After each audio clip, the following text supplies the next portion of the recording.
राधे राधे भाइयों और बहनों, आज कान लगाकर इस कथा को सुन लेना, क्योंकि यह सिर्फ एक कहानी नहीं है। यह आपके जीवन की तिजोरी और स्वर्ग का रास्ता खोलने वाली चाबी है। बात बहुत पुरानी है, पर आज की भी उतनी ही सच है। चलिए चलते हैं सीधे स्वर्गलोक, जहाँ नारद मुनि और भगवान विष्णु के बीच एक बड़ी गहरी चर्चा चल रही है।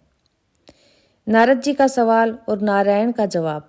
नारद जी, जो ठहरे घुमक्कड़ और भक्तों की हितैषी, उन्होंने हाथ जोड़कर प्रभु से पूछा, हे नारायण, धरती पर इंसान मोह माया में फंसा है, पाप भी बहुत करता है।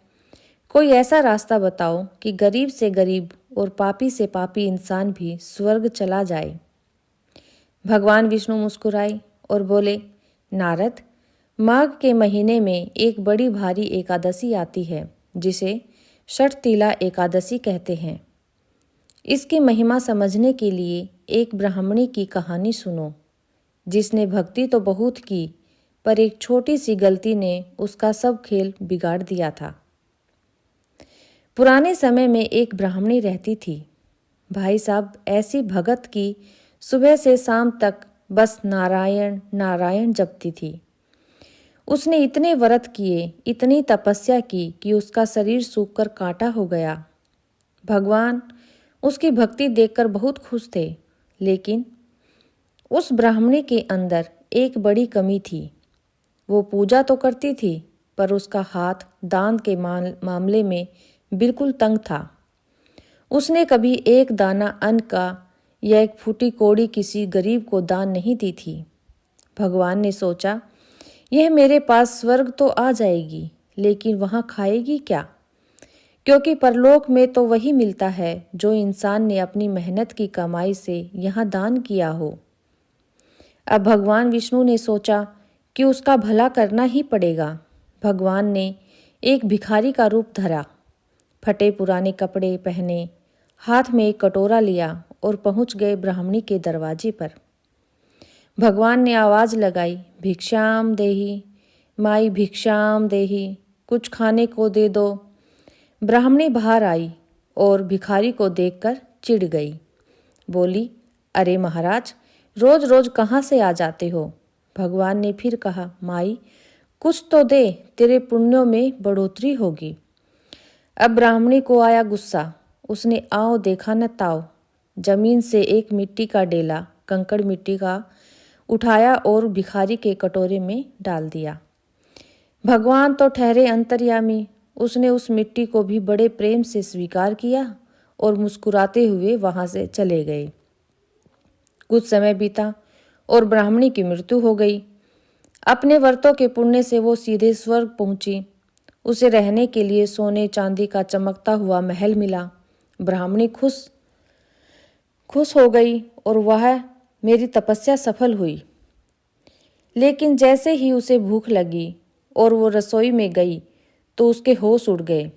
पूरा महल खाली था, न अन्न का दाना, न फल, न पानी, यहाँ तक कि भगवान को जो उसने मिट्टी का ढेला दिया था, वही मिट्टी उसके कमरे में सोने की बनकर रखी थी। पर भाई, सोना तो कोई खा नहीं सकता। रोती कलपती ब्राह्मणी भगवान के पास पहुंची। बोली, प्रभु, ये कैसा न्याय है? मैंने जीवन भर आपकी भक्ति की और मुझे स्वर्ग में भूखा रहना पड़ रहा है। भगवान ने कहा, देवी, तुमने भक्ति तो की, पर कभी किसी भी भूख नहीं मिटाई। जो तुमने दिया वही तुम्हें यहाँ मिला। तुमने मिट्टी दी तो तुम्हें सोने की मिट्टी मिल गई। ब्राह्मणी को अपनी गलती समझ आ गई। उसने पैर पकड़ लिए और उपाय पूछा।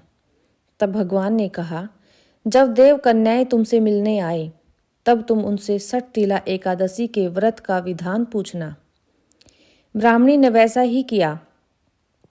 माघ के महीने में उसने श्रद्धा से षटतिला एकादशी का व्रत रखा और तिल का दान किया। उस व्रत के प्रभाव से उसके महल के सारे भंडार अन्न और धन से भर गए। वह फिर से सुंदर और सुखी हो गई। तो मेरे प्यारे भाइयों और बहनों, इस कथा से हमें क्या सीखने को मिला है? यही कि चाहे आप कितनी भी माला फेर लें, अगर आपके हाथ में किसी गरीब का भला नहीं हुआ तो सब व्यर्थ है। सठ तिला एकादशी के दिन 6 काम जरूर करना। तिल डालकर नहाना, तिल का उपटन लगाना, तिल से पितरों का तर्पण करना, तिल का दान करना, तिल का हवन करना और तिल का ही सेवन करना। आज के दिन जो तिल का दान करता है वो नरक के दुखों से बच जाता है और सीधे विष्णु लोक को जाता है। सज्जनों, अगर इस कथा ने आपके दिल को छुआ है तो इस वीडियो को लाइक करना मत भूलना। इस कथा को अपने दोस्तों और परिवार के साथ शेयर करें ताकि उनका भी कल्याण हो। और हाँ, ऐसे ही अनमोल कहानियाँ सुनने के लिए हमारे चैनल को सब्सक्राइब करके घंटी बटन जरूर दबा दें। कमेंट में अपनी हाजिरी लगाएं और लिखिए जय श्री हरि विष्णु। राम राम बहनों और भाइयों, मिलते हैं अगली वीडियो में। जब तक के लिए राधे राधे।